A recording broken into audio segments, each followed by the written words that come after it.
Well, now to a conversation we know is happening in so many of your homes. When is the right time to get your kid a cell phone? What age is appropriate? Well, a new study says you should not do it before they turn 13. Researchers analyzed questionnaire results from more than 100,000 young adults between the ages of 18 and 24. They found kids who were given cell phones at an earlier age were associated with worsening mental health for every year of ownership before the age of 13.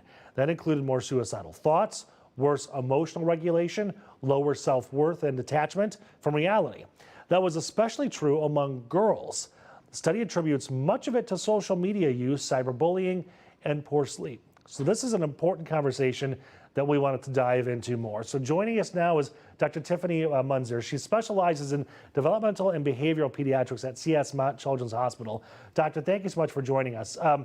I think a lot of parents are going to try to understand the whys behind this. You kind of broke it down there a little bit, but can you kind of explain more what the research showed on the effects of having a cell phone earlier and why?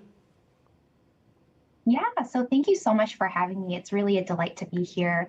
And this study examined about, as you said, 100,000 children, and it was a correlational study. And so it's really hard to tell, if it was the chicken or the egg, if potentially there were some underlying reasons that might not have been measured about who that child is, that they may have received a cell phone a little bit earlier.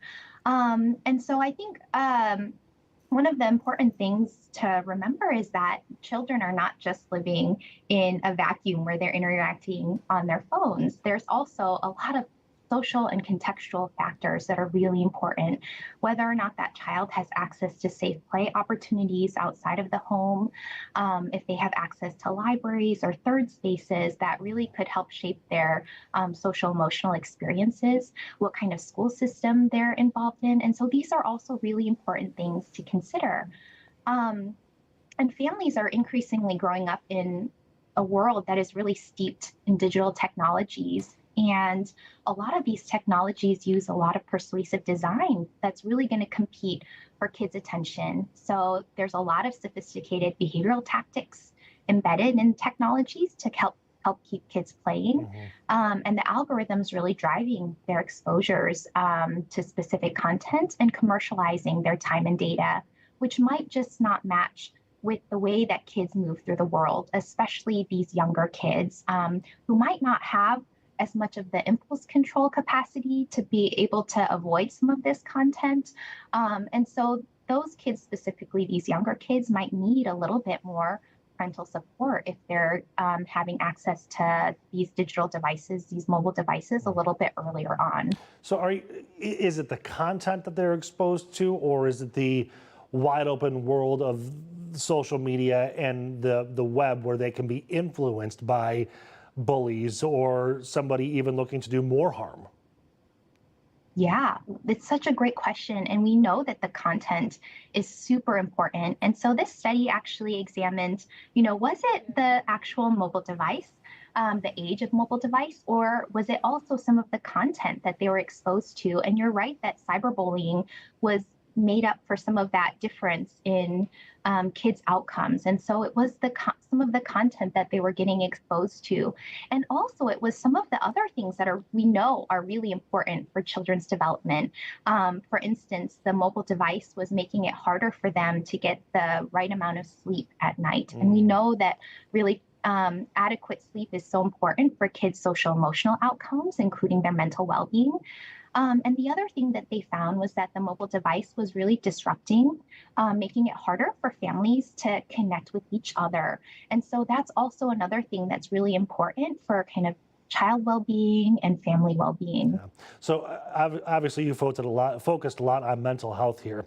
Have you seen a correlation between time spent on the phone or the age at which they received it tied to social skills, person-to-person skills? Yeah, that's a really good question. And, mental well-being consists of so many different things. There's your social and emotional development and your ability to connect with each other. And so this study in particular examined a lot of different aspects of mental well-being. And so at the crux of it, your ability to connect one-on-one to other people is really tied and linked to mental well-being also. Yeah. Okay, Dr. Munzer, we're going to take a very short 90-second break. When we come back, I want to get some of your advice to parents on what they should be doing when they're giving cell phones to their kids. So we'll be back in 90 Sounds seconds. great. Thank you. Welcome back to Local 4 Live. We're talking to Dr. Tiffany Munzer. She specializes in developmental and behavioral pediatrics at CS Mott Children's Hospital. Doctor, thank you again. We've got a poll on our screen asking parents what age they think is appropriate for cell phones. The age category of 10 to 12 currently has 40%. 12 to 14 has 60%. So in our very scientific poll, most parents are agreeing with you. I hope you can see my air quotes there in over Zoom. I guess my question is, for so many parents whose kids are involved in a lot of after-school activities or sports, other extracurriculars, sometimes the cell phone becomes a necessity. So if you have to give one at a younger age, what's your advice? Yeah, absolutely. I mean, I think the bottom line is that it depends so much on the family and their needs, and so there are a lot of different devices, and so you can get something that's a little bit more simple that doesn't have access to as much of the content that might be trickier for kids to navigate, especially when they're younger. Like I'm looking at these kind of 8 to 12-year-olds where they might not need access to social media, but they might need to be able to contact their parents for after school activities. And so getting something a little bit more simple like a phone, flip phone, or like a dumb phone could be a potential option. A dumb phone, I like that. Yeah, that way families don't feel like they have to navigate and this social media kind of territory if their kids are not quite ready for that just yet. And there are also some quizzes that can help guide families. For instance, the American Academy of Pediatrics has a phone readiness quiz with questions like, how is your child able to handle their impulses? How likely are they to come to you as a caregiver or parent for problem solving or support if there's an issue at school? Is your child pretty responsible about things like homework? Are they likely to say sorry if they hurt a friend's feelings? You know, how are they navigating their social world? So some of these things can help guide families around like, is a phone kind of the right thing to get at this particular time in my child's life? Interesting. So I wanted to ask your opinion on something. I had a friend whose daughter was having the kind of opposite reactions to not having a phone, and that she was left out of some of the texts and group chats and socialization that was happening amongst her friends because she didn't have a phone. Have you seen that, or I guess what are your thoughts on that?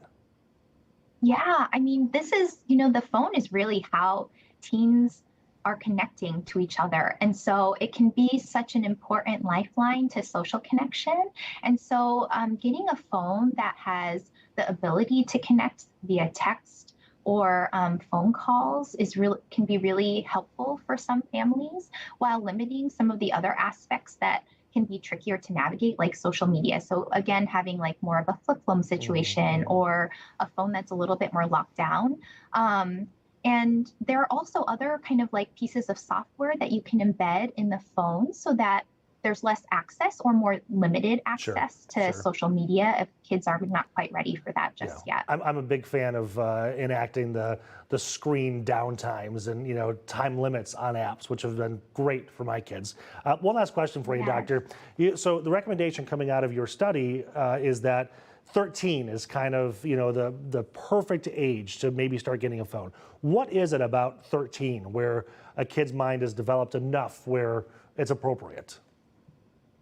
Oh, that's a really great question. And this study, I didn't personally conduct this study, but I'm commenting on it. And 13 just seems to be a little bit more of a time when kids have a little bit more development of their prefrontal cortex, and they gain a little bit more of this awareness of more logical reasoning that helps them problem solve in their day-to-day. And so I wonder if that might be why that time period was an inflection in the study that they found that 13 tended to be a better time to get a digital device just because they have a little bit more of these skills that come online. And maybe, and I'm not trying to put words in any researcher's mouth, but maybe at 13, kids are somewhat apt to talk to their mom or dad or a guardian or a loved one about if they see something online or somebody is saying or doing something that might not be appropriate, and they can't be influenced as much as, say, a 10 or 11-year-old. Yes, I think so. Yeah, I think you really got it. Yeah. Okay. Dr. Munson, thank you so much for your time, and sorry for giving you the credit for the study. Next time, just take it because you're on TV. So say, yeah, it was my study, no problem. I love it. Thank you so much for having me. This is a delight. Thank you. Have a great day.